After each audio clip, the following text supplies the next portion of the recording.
मैं हूं रंजीत कश्यप और आप देख रहे हैं प्रेस इंडिया 24। अब मैं बात करने वाला हूं वीआईपी पार्टी की।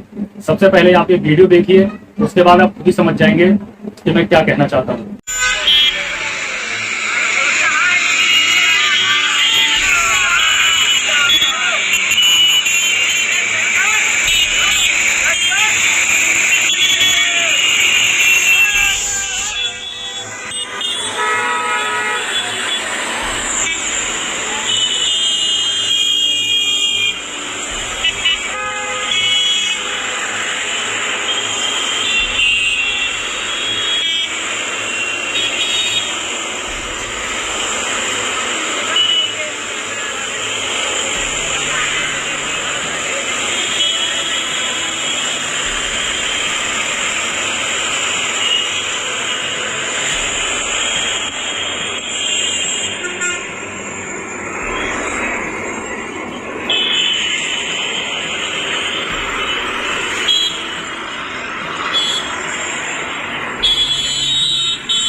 तो आपने देखा वीआईपी पार्टी के काफिले को, इतना विशाल काफिला उत्तर प्रदेश की सड़कों पर दौड़ रहा है। वीआईपी पार्टी के मुखिया जब उत्तर प्रदेश आए थे अपनी प्रेस कॉन्फ्रेंस करने के लिए, उनको एक प्रेस कॉन्फ्रेंस करनी थी, लेकिन प्रशासन ने उन्हें नजरबंद कर लिया। ये गाड़ियों का काफिला ये उनके समर्थकों का है जो उनसे मिलने जा रहे थे। ये वीडियो आज सोशल मीडिया पर वायरल हो रहा है। विपक्ष के लिए वीआईपी पार्टी का मुकाबला करना आसान नहीं होगा। जिस तरीके से वीआईपी पार्टी को समर्थन मिल रहा है, आप देखिए गाड़ियों का काफिला, और उसके बाद आप खुद डिसाइड करिए कि वीआईपी पार्टी का कितना समर्थन किया जा रहा है। हालांकि कश्यप समाज और निषाद समाज के वोट 3 हिस्सों में बंटते हुए दिख रहे हैं। एक निषाद पार्टी, दूसरा वीआईपी पार्टी और तीसरा जलवंशी मोर्चा। लेकिन यहाँ पर मैं आपको बता दूं, वीआईपी पार्टी आर्थिक रूप से मजबूत दिखाई दे रही है, और चुनाव लड़ने के लिए जो मुख्य तौर पर चाहिए होता है वो आर्थिक शक्ति चाहिए होती है। किसी भी चुनाव को जीतने के लिए जो पैसा खर्च होता है वो एक सबसे बड़ी ताकत होती है।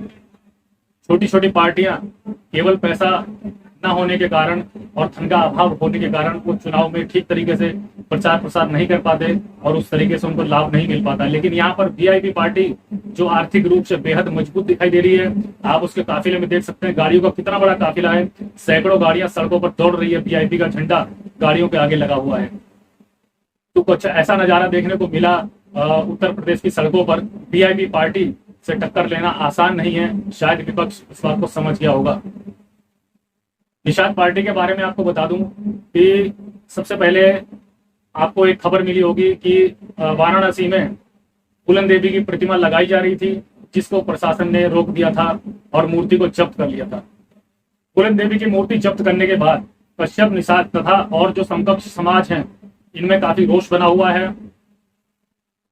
लोग जो हैं वो ये प्रश्न कर रहे हैं कि आखिर पूर्व सांसद फूलन देवी की प्रतिमा को लगने से क्यों रोका गया, क्यों प्रतिमा नहीं लगने दी। अन्य नेताओं की प्रतिमा लगाने से किसी को कोई इतराज नहीं है, लेकिन एक पूर्व सांसद जो संवैधानिक पद पर रह चुकी हैं, जिनको जनमत मिला, वो फूलन देवी, जिनको जनता ने चुना, जिनको जनता ने अपना वोट दिया तथा अपना प्रतिनिधि बनाकर अशोका रोड दिल्ली भेजा, उनकी प्रतिमा को आखिर लगाने से क्या ऐतराज हो सकता है?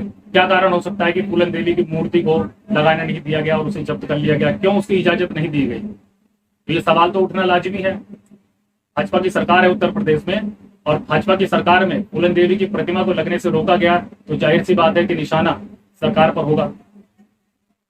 ऐसे में डॉक्टर संजय निषाद, जो निषाद पार्टी के मुखिया हैं, वो भाजपा के साथ गठबंधन की तैयारी कर रहे हैं, और इसका जो असर है वो निषाद पार्टी पर भी पड़ता हुआ दिखाई दे रहा है।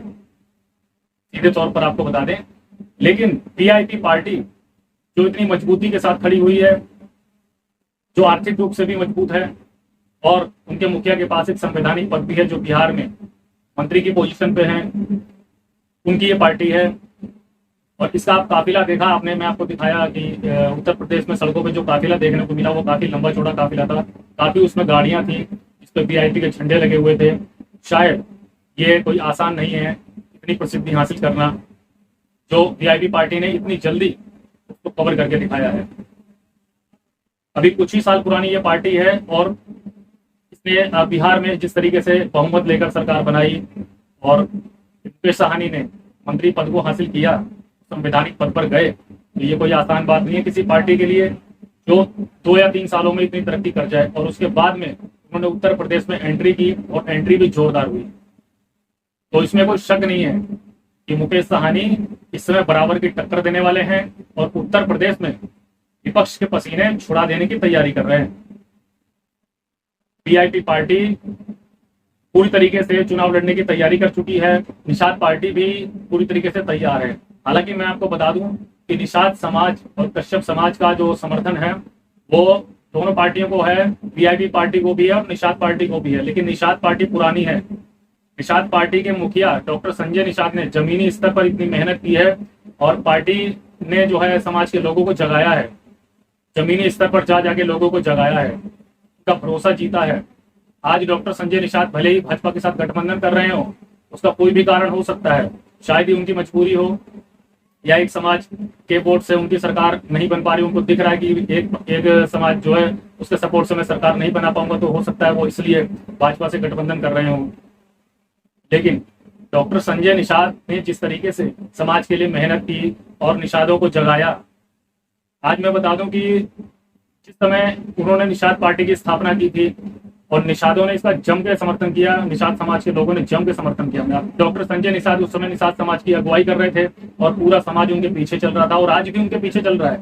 निषाद समाज का जो भरोसा है वो निषाद पार्टी से उठा नहीं है, निषाद पार्टी में अभी उनका भरोसा बना हुआ है। वाराणसी में जिस तरीके से फूलन देवी की प्रतिमा को लगने से रोका गया प्रशासन द्वारा, उसकी इजाजत नहीं दी गई, और भी कई जगह से ऐसी खबरें शायद आई हैं, इसको मैं कंफर्म नहीं करता हूँ, लेकिन इस तरीके की खबरें आई कि प्रशासन जो है वो इजाजत नहीं दे रहा है मूर्तियां लगाने की, और बिना इजाजत मूर्तियां लग नहीं सकती, तो प्रशासन क्यों इजाजत नहीं दे रहा? भाई एक पूर्व सांसद जो संवैधानिक पद पे रह चुकी हैं, जिनको जनता ने अपना मत दिया और जिताकर उनको जो है संसद तक पहुंचाया, आखिर उनकी मूर्ति को लगने से क्यों रोका जा रहा है? भाई किसी को क्या आपत्ति हो सकती है? तो एक महिला सांसद की मूर्ति क्यों नहीं लगाई जा सकती? क्या इसके पीछे कारण हो सकता है? ये सवाल तो उठते रहेंगे, और जनता ये सवाल जरूर पूछेगी, और आने वाली पीढ़ियां भी पूछेंगी।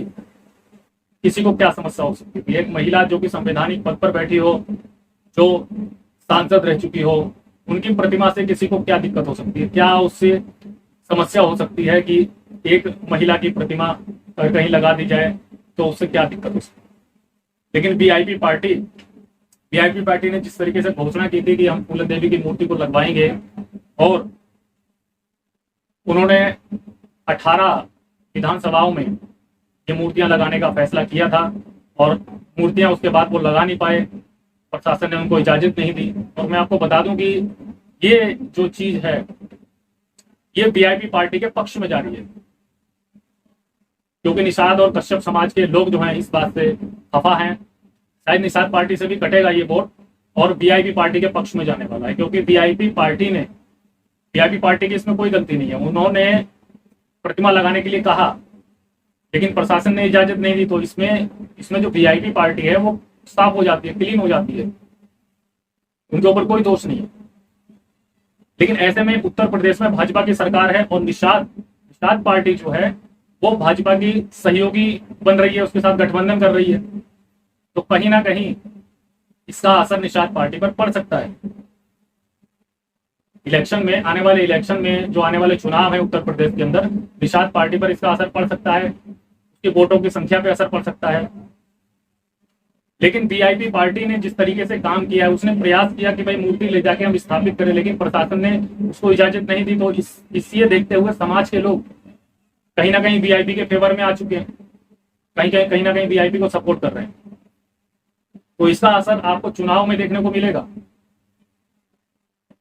कि वीआईपी पार्टी को समाज का कितना बहुमत मिलता है, कितना समर्थन मिलता है। इसका असर आपको चुनाव में देखने को मिलेगा।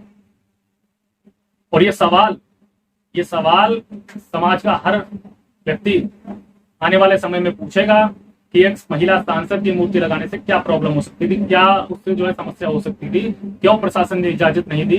तो भारत की जो विशेषता है, भिन्न भिन्न समाज के लोग रहते हैं, भिन्न भाषाएं बोली जाती है। तो इसी क्रम में सभी अपने अपने समाज के नेताओं की मूर्तियां लगवाते हैं, उनका मान सम्मान करते हैं। तो अगर एक समाज चाहता है कि भाई हमारे नेता, हमारे सांसद की मूर्ति कहीं लग जाए, तो इससे किसी को क्या आपत्ति हो सकती है, ये आपत्ति नहीं समझ में आ रही है। लेकिन कोई इस बात पर बोलने के लिए तैयार नहीं है, किसी ने इस बात पर साफ सुथरी तरीके से कोई बयान नहीं दिया है, कोई इसने बताया नहीं है। बस ये कहा जा रहा है कि इसकी इजाजत प्रशासन द्वारा नहीं मिली थी, इसलिए मूर्ति नहीं लगने दी। तो सर, इजाजत क्यों नहीं दी जा रही है? आखिर क्या कारण है कि एक सांसद की मूर्ति को लगने नहीं दिया गया, उनको इजाजत नहीं दी गई? अपने समाज के एक नेता की, जो महिला सांसद जो रही, जिनको जनता का बहुमत मिला, जो जीत कर संसद तक गई, तो उनकी मूर्ति से किसी को क्या आपत्ति हो सकती है? तो यहाँ पर एक सवाल और खड़ा होता है, क्या यहाँ पर जातिवादी एंगल है? क्या यहाँ पर जातिवादी एंगल है? क्या सोच है यहाँ पर? किस तरीके से सोचा जा रहा है? हम कहाँ खड़े हैं? और एक महिला के सम्मान की बात करने वाली जो सरकार है, महिला के सम्मान की बात करने वाली, महिला के स्वाभिमान की बात करने वाली, महिलाओं के सशक्तिकरण की बात करने वाली, तो ये दोहरे मापदंड क्यों है? एक महिला सांसद की मूर्ति से क्या प्रॉब्लम हो सकती है, क्या दिक्कत हो सकती है जो उसको प्रशासन उसको लगने की इजाजत नहीं दे रहा? ये सवाल तो उठना लाजमी है और ये सवाल उठेगा। जब तक इसके जवाब नहीं मिलेंगे ये सवाल तो उठता रहेगा। फूलन देवी की मूर्ति अगर उत्तर प्रदेश में नहीं लगी तो इससे वीआईपी पार्टी का कोई नुकसान नहीं होने वाला, बल्कि इससे वीआईपी पार्टी का फायदा होने वाला है। तो किस तरीके से फायदा होने वाला है? क्योंकि इसमें जो सहानुभूति है, जो जनता की, जो समाज की सहानुभूति है, वो वीआईपी पार्टी की तरफ जाएगी, क्योंकि वीआईपी पार्टी ने प्रयास किया मूर्ति लगाने का, लेकिन प्रशासन ने इजाजत नहीं दी। तो इसमें वीआईपी पार्टी किसी तरीके से कटघरे में नहीं खड़ी होती है। इसमें वीआईपी पार्टी क्लीन है, क्योंकि उन्होंने प्रयास किया। अब समाज जो है वो इस चीज को देखेगा। सबसे जो मेन, जो मुख्य ताकत होती है, वो होती है पैसे की, धन की और आर्थिक स्थिति की। तो यहाँ पर वीआईपी पार्टी आर्थिक रूप से पूरी तरीके से मजबूत दिखाई दे रही है। जिस तरीके से उसकी रैलियों में गाड़ियों की संख्या आप देखेंगे, सैकड़ों की तादाद में जो है वीआईपी की रैली बिल्कुल अलग ही होती है। जो निषाद पार्टी की रैली आप देखेंगे, अन्य पार्टी की, कश्यप निषाद पार्टियों की रैलियां आप देखेंगे, तो वीआईपी पार्टी की रैली बिल्कुल अलग होती है। वीआईपी पार्टी में जो गाड़ियों की संख्या होती है वो आप देखेंगे, उसकी तादाद देखेंगे, तो आप समझ जाएंगे कि वीआईपी पार्टी की क्या पोजीशन है उत्तर प्रदेश के अंदर। आप ये समझ जाएंगे कि वीआईपी पार्टी को टक्कर देना उत्तर प्रदेश में आसान नहीं है। विपक्ष के पसीने छूट जाएंगे वीआईपी पार्टी को टक्कर देने में। ये बहुत बड़ी बात नहीं है उत्तर प्रदेश में, उत्तर प्रदेश की सत्ता तक पहुंचना। ये बात विपक्ष अच्छी तरीके से जानता है। सत्ता पक्ष को ये लगता है कि कहीं ऐसा ना हो कि वीआईपी पार्टी को बहुमत मिल जाए और वीआईपी पार्टी सत्ता में आ जाए। शायद इसीलिए वीआईपी पार्टी को रोकने का प्रयास किया जा रहा है। वीआईपी पार्टी ने जिस तरीके से फूलन देवी की मूर्तियां लगाने के लिए ऐलान किया था, प्रशासन ने उसकी इजाजत नहीं दी मूर्तियां लगाने की और मूर्ति जब्त कर ली। बाद में उसको वापस दिया नहीं दिया इस बात की खबर नहीं है, लेकिन मूर्ति को जब्त करना और उसकी इजाजत ना देना, ये भी एक बहुत बड़ी बात है अपने आप में। लेकिन इससे वीआईपी पार्टी पे क्या फर्क पड़ने वाला है? इससे वीआईपी पार्टी का वोट बैंक बढ़ने वाला है, बल्कि उल्टा वीआईपी पार्टी को समाज का समर्थन और भी ज्यादा मिलेगा। वीआईपी पार्टी ने तो सोचा, लेकिन सारी जिम्मेदारी, सारी बात आ गई प्रशासन पे, प्रशासन ने इजाजत नहीं दी। तो ऐसे में वीआईपी पार्टी का कुछ नुकसान नहीं होने वाला। वीआईपी पार्टी बिल्कुल क्लीन है। और निषाद पार्टी का मैं आपको बता दूं, निषाद पार्टी को निषादों का भारी समर्थन है। यानी कि आप ये समझिए कि वीआईपी पार्टी से ज्यादा निषाद पार्टी का समर्थन उत्तर प्रदेश के अंदर है, क्योंकि वीआईपी पार्टी पहली बात तो बिहार से तैयार हुई पार्टी और उत्तर प्रदेश में उसने अभी एंट्री की है, और निषाद पार्टी सालों से उत्तर प्रदेश में काम कर रही है। डॉक्टर संजय निषाद ने जमीन पर उतरकर संघर्ष किया है, समाज के लोगों को जोड़ा है। समाज के लोग उस चीज को भुला नहीं पाए हैं कि डॉक्टर संजय निषाद ने जिस तरीके से संघर्ष किया निषाद समाज के लिए, पार्टी बनाई और पार्टी को वहां तक पहुंचाया जहां तक शायद छोटी मोटी पार्टियां अभी तक उत्तर प्रदेश में पहुंच नहीं पाई है। निषाद पार्टी वहां तक पहुंची तो कहीं ना कहीं निषाद समाज के लोग जो हैं, और भी समकक्ष समाज हैं, कश्यप समाज के और भी लोग हैं, तो वो इस तरीके से सोचते हैं कि निषाद पार्टी पर जो उनका भरोसा है वो अभी भी बना हुआ है, अभी पूरा भरोसा कायम है। और वो जानते हैं, वो इस बात को समझ रहे हैं, तो निषाद समाज को पूरा भरोसा है कि डॉक्टर संजय निषाद यदि सत्ता में आते हैं तो वो समाज के लिए जरूर कुछ ना कुछ करेंगे और बहुत अच्छा करेंगे। ये समाज को उनसे उम्मीद बनी हुई है, समाज को उन पर पूरा भरोसा, पूरा विश्वास उन पर बना हुआ है। और इधर वीआईपी पार्टी जो है आर्थिक रूप से मजबूत है, और सबसे बड़ी बात है उनके मुखिया जो है वो सत्ता में बैठे हुए हैं, बिहार की सत्ता में है, तो वो आर्थिक रूप से और पॉलिटिकल रूप से पहले से मजबूत है।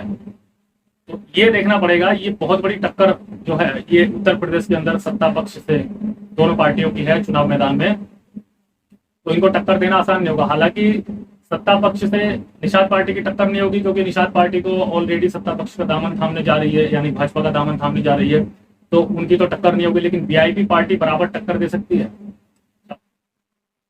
ऐसे में मैं आपको बताऊं चुनावी समीकरण क्या होंगे तो आने वाला वक्त बताएगा, लेकिन हम तो सिर्फ एक अंदाजा लगा सकते हैं।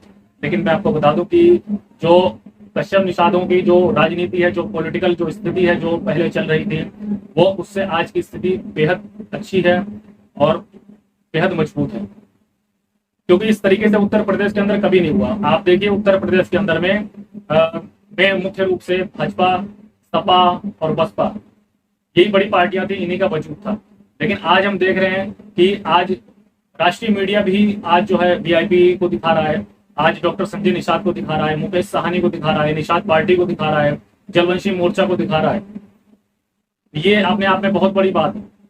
एक राष्ट्रीय टीवी चैनलों पर इस तरीके का प्रसारण, ये बहुत बड़ी बात है। शायद भी किसी ने सोचा नहीं था कि एक कमजोर समाज की जो पार्टियां हैं वो यहां तक पहुंचेगी।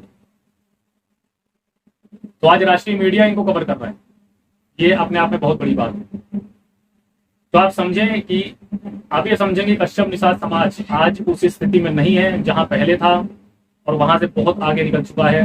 राजनीतिक स्तर पर जो मजबूती है वो समाज के अंदर आ चुकी है, और हमारे नेता सत्ता के शिखर तक पहुंचने में बस थोड़ी सी दूर है। बुद्धिजीवियों का ये कहना है कि अगर निषाद पार्टी और वीआईपी पार्टी और जलवंशी मोर्चा यदि एक साथ आए तो ये बहुत बड़ा कमाल हो सकता है। समाज के लोग जिस चीज की उम्मीद करते हैं, जो राजनीतिक अधिकार की उम्मीद करते हैं, शायद वो राजनीतिक अधिकार उसको प्राप्त हो सकता है, लेकिन ऐसा होता हुआ नहीं दिख रहा है। जो डॉक्टर संजय निषाद है वो डिप्टी सीएम का पद मांग रहे हैं। यहाँ पर ये सबसे बड़ी बात जो है वो देखने वाली है कि डिप्टी सीएम का पद मांग रहे हैं, इसके बिहाफ पर वो बीजेपी को समर्थन देने के लिए तैयार है। तो वीआईपी पार्टी है, उसने ये साफ कर दिया कि वो जो उसका साथ देगा वो उसका साथ देगी, यानी कि वो अभी गठबंधन की अपनी तरफ से कोई मूड में नहीं है कि वो गठबंधन करे किसी के साथ। यहाँ पर देखने वाली बात यह है कि वीआईपी पार्टी यहाँ पर स्वतंत्र रूप से खड़ी हुई है। बिहार में जो वीआईपी पार्टी का गठबंधन है उस पर लोग सवाल उठा रहे हैं, कह रहे हैं कि आप भी तो गठबंधन करके बिहार में आए हो, लेकिन मैं आपको बता दूं कि वो बिहार की राजनीति है, ये उत्तर प्रदेश की राजनीति है। इससे कोई फर्क नहीं पड़ता कि किस राज्य के अंदर में कौन सी पार्टी किसके साथ गठबंधन में है, लेकिन उत्तर प्रदेश में वीआईपी पार्टी स्वतंत्र रूप से है, किसी के साथ गठबंधन में नहीं है। वीआईपी पार्टी पूरी तरीके से मजबूत है, राजनीतिक रूप से, आर्थिक रूप से मजबूत है। वीआईपी पार्टी उत्तर प्रदेश में नई है तो अभी विश्वास जमाने में थोड़ा समय लगेगा, लेकिन निषाद पार्टी पर निषाद और समकक्ष जो समाज है उनका भरोसा बना हुआ है। सब जितने भी समाज हैं, कश्यप, निषाद, बिंद, मल्हा, इन सब की पार्टियां, जो भी समकक्ष समाज है, इन सबकी राजनीतिक पार्टियां अपनी अपनी हैं। छोटी छोटी पार्टियां हैं या बड़ी पार्टियां हैं, लेकिन अपनी पार्टियां हैं। निषाद पार्टी और वीआईपी पार्टी जहां तक पहुंची है, बाकी पार्टियों को वहां तक पहुंचने में थोड़ा समय लगेगा। लेकिन सबसे बड़ा सवाल यह है कि एक ही समाज की पार्टियां अलग अलग मोर्चे पर क्यों लड़े। अलग अलग मोर्चे पर अगर लड़ेंगी तो शायद बहुमत में कमी आएगी और इससे उल्टा नुकसान होने वाला है, समाज का भला नहीं होने वाला। अलग अलग मोर्चे पर लड़ने से नुकसान होने वाला है, क्योंकि वोट जो है वो विभाजित हो जाएगा और पूरी तरीके से एक पक्ष को ना मिलकर कई पक्षों में विभाजित हो जाएगा। तो जो प्रतिनिधि हैं निषाद समाज के, कश्यप समाज के, वो इतना उनको बहुमत नहीं मिल पाएगा और वो शायद उस चीज से वंचित रह सकते हैं। इस चीज का हम लोग अनुमान लगा सकते हैं कि वोटों का विभाजन शायद जो है वो राजनीतिक रूप से ठीक नहीं है, और अलग अलग भागों में जब चुनाव लड़ा जाएगा तो उससे नुकसान समाज का ही होगा और आगे का रास्ता शायद आसान नहीं होगा। तो बने रहिए मेरे साथ press India online news network पर। मैं हूं रंजीत कश्यप, जनता की आवाज।